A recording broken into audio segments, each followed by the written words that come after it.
اب ہم کتاب تبلیغ دین کے دوسرے حصے مذموم اخلاق کی تفصیل اور طہارت قلب کا بیان کا آغاز کرتے ہیں۔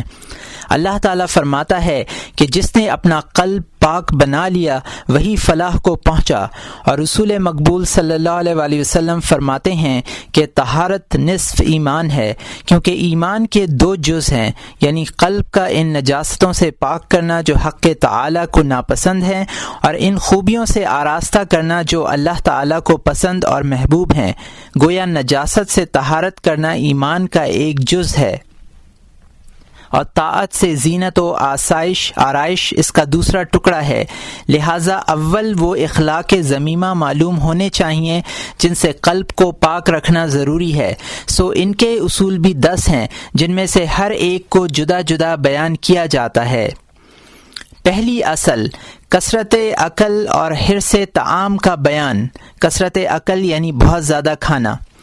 زیادہ کھانا اور پیٹ بھرنے کی ہوس 20 گناہوں کی جڑ ہے، کیونکہ اس سے جمع کی خواہش بڑھتی ہے، اور جب شہوت بڑھتی ہے تو مال حاصل کرنے کی خواہش ہوتی ہے، کیونکہ شہوتیں مال کے بغیر پوری نہیں ہو سکتی، اور اس کے بعد طلب جاہ کی خواہش ہوتی ہے، کیونکہ جاہ کے بغیر مال حاصل ہونا دشوار ہے، اور جب مال و جاہ کی خواہش پیدا ہوگی تو تکبر، ریا، حسد، کینہ، عداوت، غرض بہتری آفتیں جمع ہو جائیں گی، اور دین کی تباہی کا پورا سامان اکٹھا ہو جائے گا۔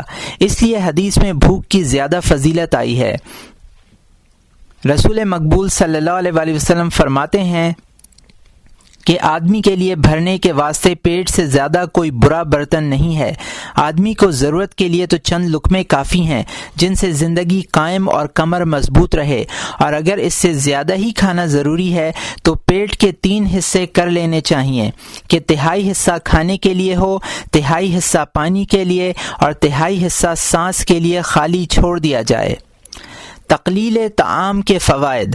بھوک میں فائدے تو بے شمار ہیں، مگر ہم ان میں سے چند بڑے فائدوں کا ذکر کرتے ہیں جن کو اصول کہنا چاہیے، اور در حقیقت آخرت کی سعادت کا حاصل ہونا انہی پر موقوف ہے۔ اول، قلب میں صفائی اور بصیرت میں روشنی حاصل ہوتی ہے، کیونکہ پیٹ بھر لینے سے بلادت پیدا ہوتی ہے، اور قلب کی آنکھیں اندھی ہو جاتی ہیں، اور ذکاوت جاتی رہتی ہے، تو معرفت الہی ہرگز حاصل نہیں ہو سکتی۔ دوم، دل رقیق ہو جاتا ہے اور مناجات میں مزہ آتا ہے، کیونکہ جب یہ توبرہ خالی ہوگا تو اپنے مالک کے سامنے سوال و التجا اور دعا کرنے میں لطف آئے گا، اور خوف و خشیت و انکسار پیدا ہوگا جو معرفت کے حاصل کرنے کی کنجیاں ہیں۔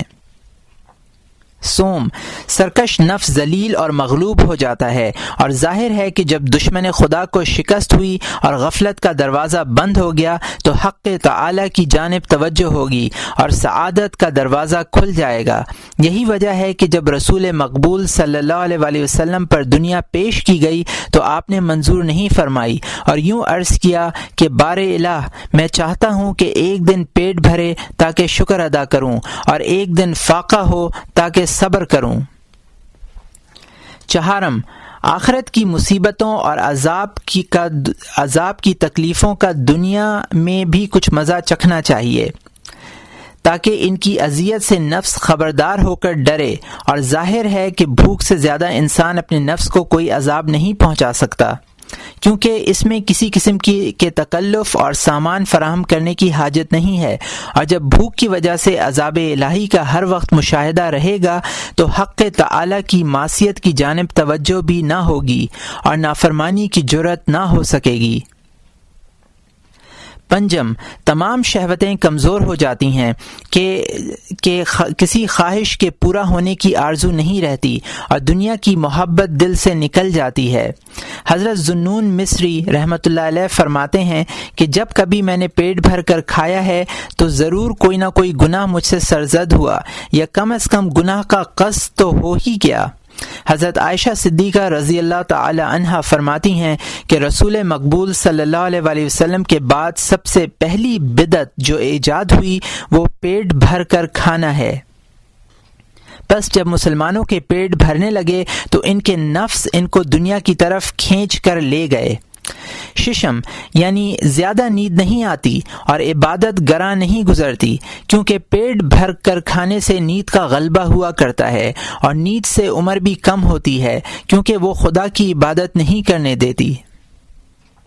حضرت ابو سلیمان دارانی رحمۃ اللہ علیہ فرماتے ہیں کہ جنہوں نے شکم سیر ہو کر کھایا ہے ان میں 6 خصلتیں پیدا ہوئیں۔ اول، عبادت کی حلاوت جاتی رہی۔ دوم، حکمت و فراست اور ذکاوت و نور معرفت کا حاصل ہونا دشوار پڑ گیا۔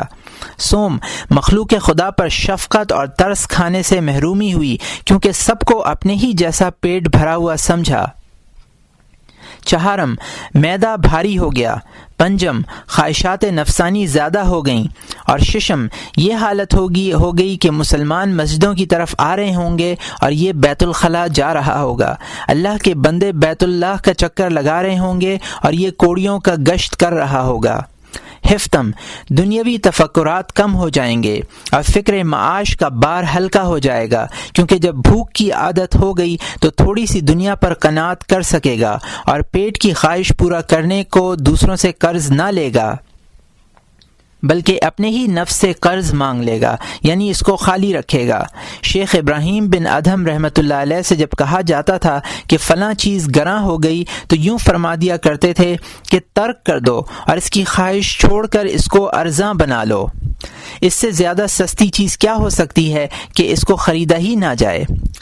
مقدار طعام کے مراتب، چونکہ شکم سیری اور زیادہ کھانے کی لوگوں کو عادت پڑی ہوئی ہے اس لیے یک لخت اس کا چھوڑنا دشوار ہے، لہٰذا اپنی خوراک مقررہ میں روزانہ 1 لقمہ کم کر دیا کرو تو مہینے بھر میں 1 روٹی کم ہو جائے گی اور کچھ گراں بھی نہ گزرے گا، اور جب اس کی عادت ہو جائے تو اب مقدار اور وقت اور جنس کی طرف توجہ کرو کہ رفتہ رفتہ اعلیٰ درجے پر پہنچ جاؤ، اور یاد رکھو کہ مقدار کے 3 درجے ہیں۔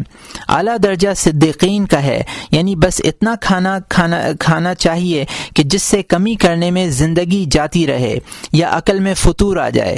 اس سے زیادہ کھانا اس مرتبے میں گویا پیٹ بھر کر کھانا ہے جس کی ممانعت ہے۔ حضرت سہل تستری رحمۃ اللہ علیہ کے نزدیک یہی مختار ہے۔ ان کی رائے یہ تھی کہ بھوک کے ضعف کی وجہ سے بیٹھ کر نماز پڑھنا شکم سیری کی قوت کے سبب کھڑے ہو کر نماز پڑھنے سے افضل ہے۔ متوسط درجہ یہ ہے کہ روزانہ نصف مد یعنی 2/3 رطل پر اتفاق کیا کرو۔ حضرت عمر فاروق اور اکثر صحابہ رضوان اللہ علیہم اجمعین کی یہ عادت تھی کہ ہفتے بھر میں 1 سا جو سے زیادہ نہ کھاتے تھے۔ ادنا درجہ یہ ہے کہ روزانہ 1 مد کی مقدار کھاؤ، اگر اس سے زیادہ کھاؤ گے تو پیٹ کے بندے سمجھے جاؤ گے، اور چونکہ مقدار خوراک کے بارے میں لوگوں کی طبیعتیں اور حالات مختلف ہوتے ہیں لہٰذا سب کے لیے ایک مقدار معین نہیں ہو سکتی۔ 1 رطل 44 تولہ یعنی کچھ اوپر 8 سیر کا ہوتا ہے، اور 1 سا تخمیناً 3.5 سیر انگریزی وزن میں ہوتا ہے۔ یہ تشریح مترجم نے پیش کی ہے حاشیے میں۔ چنانچہ دیکھا جاتا ہے کہ بعض لوگ سیر بھر اناج کھا سکتے ہیں اور بعض آدمیوں سے پاؤ بھر بھی نہیں کھایا جاتا۔ اس لیے قاعدہ کلیہ یاد رکھو کہ جب اشتہائے صادق ہو یعنی کہ جب سچی بھوک ہو تو کھانے کی جانب ہاتھ بڑھاؤ، اور یہ اشتہا پوری نہ ہونے پائے تو ہاتھ روک لو۔